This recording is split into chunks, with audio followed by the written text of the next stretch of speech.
What's up, guys? So welcome back.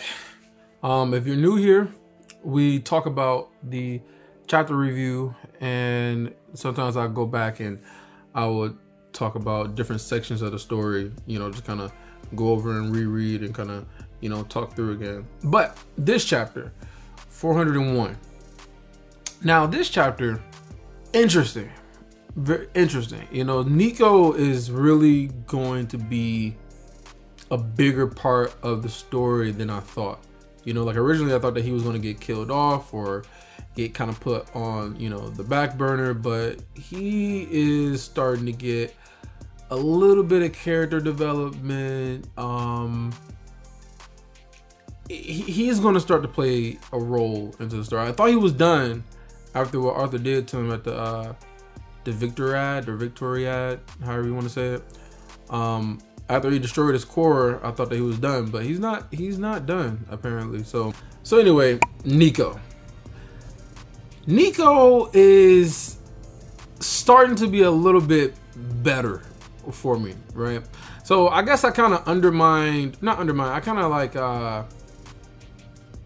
undervalued like how much his memories were impacted by Agrona.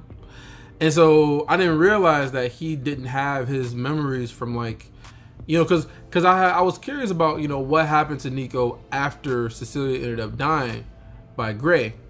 I was curious about what happened to him. Like, did he go out and start being, developing new stuff, new technology? Did he go out on a hunt to try to kill Gray a few times or something like that? He get into gang related stuff, or I was wondering what the hell happened to Nico after Cecilia got killed. And he didn't have his memories. He didn't have his memories growing up and using his his knowledge to create little gadgets and stuff like that. And he talks about how that compares to or relates to artificing. I think that's how he said. But I didn't realize that he didn't have those memories. And I guess he also didn't have the memories from hanging out with Arthur, as Elijah. He also didn't have those memories either. So he's now getting those memories back. And so I'll tell you what I like about this, right? So what I like is the fact that he is now starting to rely on himself and starting to work on himself to get better and to be better, to get stronger, because he wants to protect Cecilia. He doesn't want Cecilia to look at him as someone who needs to be protected. He wants to be the one protecting her. And he is starting to actually get some of the memories back, get some of his knowledge, and he's starting to create some stuff. He's ordering some parts and using, mana crystals, and he is actually doing things for himself now, not just being a crybaby bitch and complaining about, oh my god, Gray killed by love, blah blah blah. So he's actually doing some things for himself, and not relying on Agrona for his power-ups and for him to get stronger. So I like that. I like that part of it. He still, I guess we just got to know, obviously he, what's going to happen with, what he knows about with Cecilia and her memories, because Cecilia isn't really Cecilia, because she has her memories manipulated. So he talks about, is she really the person, how much of the person is she going to be, the one that he fell in love with, even though she didn't love him first. But anyways,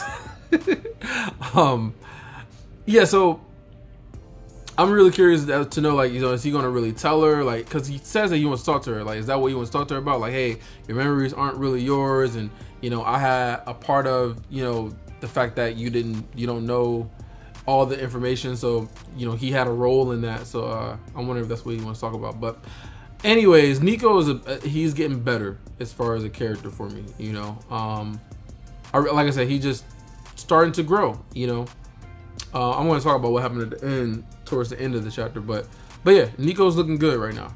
He's looking slightly better, okay? A little less trash, all right? That's how I would describe it. Just a little less. He's a little less.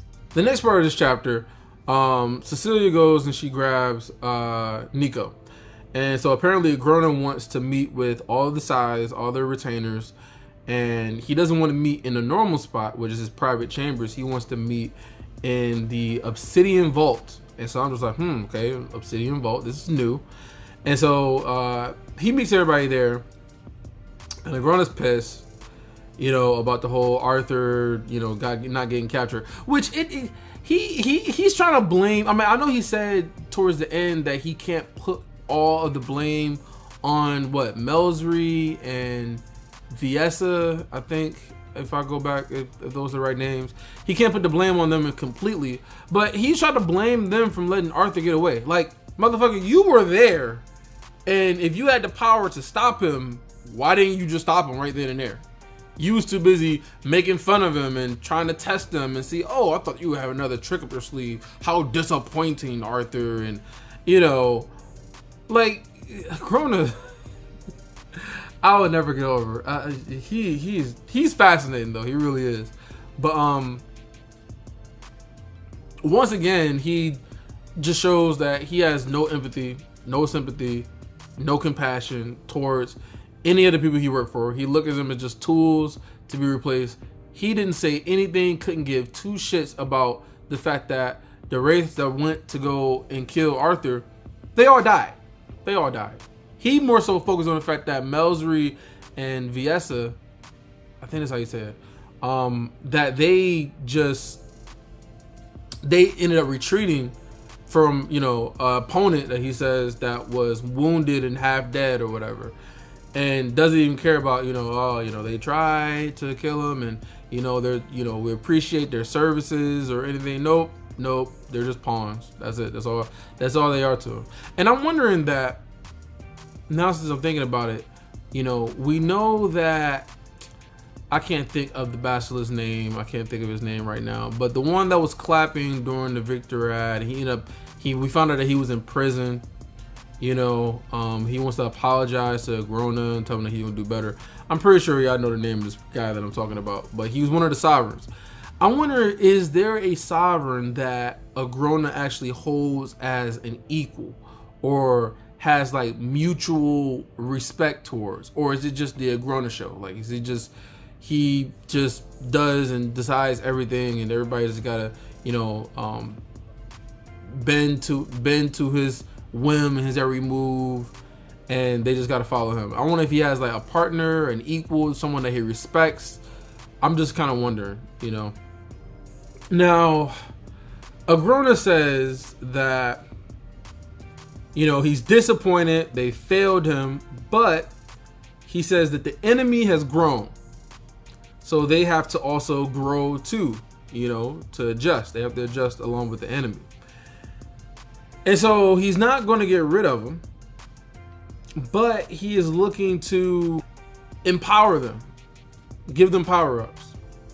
Now I'm wondering, this Obsidian Vault that has this chamber that you can go into that gives you your power-ups, gives you your regalias, and I mean, it is so strange with the whole magic system.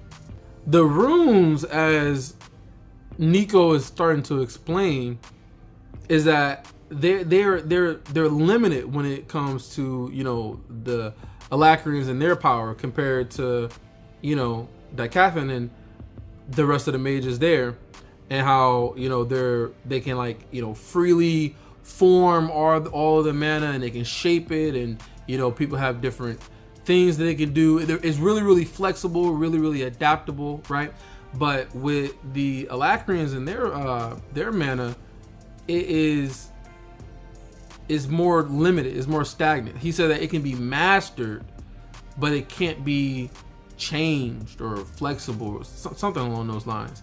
And so he said even with the Scythes, like even them, like they're limited because if they don't have any extra regalias, if they don't get put any extra runes or anything like that, then they're not going to become more powerful. Like they're not going to be able to control more mana, or they don't have like a core that goes to white stage or any of that other stuff, like how the Dicathans, how they have it. And so it's, I guess I really didn't think about it like that, but yeah, they're limited. They're limited what they can do. So he actually used his Obsidian Vault to give them their power-ups. Now Nico, he mentions that the officiants, the three people that that lead him down the steps or whatever to get the power, to get the, I keep calling it power up, to get the rune on him, right? And now he chose Nico, and I 100% think that he just did this, that Agrona just chose him to see what would happen with his new core that Cecilia had made for him. And it was just simply an experiment. That's all it was. He doesn't give two shits about Nico. Like, he'd rather have Nico just dead, but Cecilia's the one that's helping keep Agrona, I guess, at bay from just killing him off, so it was just an experiment in my opinion. But yeah, these officiants, he says that the officiants are the key to Agrona's power over Alacria. So I'm guessing, does he mean that they're the key as in like they're the only ones who can give the runes? Because he says that the vault is where they would go to get runes for the scythes, the retainers, or if there's an ascender that does something really good, or grabs one of the Jin's artifact, the ancient artifacts or whatever. If they get like an artifact, then they'll get a power up or a rune inside the Obsidian Vault. So are these officiants the only ones who can do that? Agrona can't do it himself, because it seems very similar to how they gave the people the crest in the early parts of the story with Arthur being I forget the name of it, but it seems very similar to the staff that he ended up getting, that gave them their crest and their marks and things like that. It's just probably just more powerful, where it can give like regalias and gems and stuff like that. I think it's a gem, I don't know. But anyways, we got a little bit more understanding of like what's revolving around Agrona's power and his hold over Alacria. And so the end of this chapter, Nico gets a regalia. Now we know that regalia is the strongest that you can get as far as we know. So he immediately gets a power up. Nico has this new regalia and he's expected to be more powerful. But one of the things that they had said too, which I know that Sylvia's core was in the chamber as well, and maybe that has some sort of effect on him. Maybe I don't know. But he has the regalia, but it's different. It's different. They said that it's not registered, or it's not like something about the tombs. I forget. They've never seen that type of regalia before, and so we should expect for Nico to have some sort of new power. As to how strong he's going to be, we don't know, because we know that his core made him weaker, so he's not as strong as he used to be. But with this new regalia, he should be stronger than he was before. How much stronger? I don't really know. But I'm just not sure what they're going to have him do, because he can't really defy Agrona, which he talks about. He talks about how Cecilia, she's just completely fallen into, Agrona servitude. Like, she's just done as far as like, she's just being manipulated completely. But and it's Nico's fault, so he should blame himself. He factors into the manipulation as well. But yeah, so what is gonna happen now with Nico? How strong is he gonna be? What new powers is he gonna have? I don't know. I really don't care to be completely honest. Like, I mean, I want to know more about Nico's past and on Earth, but I don't know. He's a little less trash now, but I mean, being a little less trash doesn't really make you that great. You understand what I'm saying? So, but that's about it for the chapter. I know it took me a minute to put this video up. It was just other stuff going on, and it wasn't really that big of a priority, and I wasn't like super excited about this chapter either. But I wanted to talk about it though. I wanted to get my thoughts on it, and you guys can let me know what you think about the chapter. I thought it was okay. I thought it was fine. I just want to get back to Arthur. I want to get back to the Lances and see like what they're doing. Like that's what I'm excited about. I want to get back to Aldir. What is he doing? With Ren. Like I'm excited about that. What is Kess's plan now? Like if we get like a POV of Kess's and like his thoughts and what he's thinking about everything that happened. Like I want to know like his mindset, like what's going on, how he analyzes things and what he's thinking about. Meyer, does Meyer have any sort of say into his thinking? Does she have any sort of can she give her opinion? Does she listen to? She's respected because she's his wife, but that's what I want to get into. Like I'm excited about that. Maybe the Phoenix Clan, like or the Phoenix race. They know about like fate and time, and I don't know, but yeah. So that's pretty much it for this chapter. Let me know what you guys thought about it. Tell me if you thought it was okay, it was cool. What you're excited about. I want to get back to those things that I had just talked about. But that's it for me, you guys. Have a good week. I'll talk to you guys again on Friday, and peace out.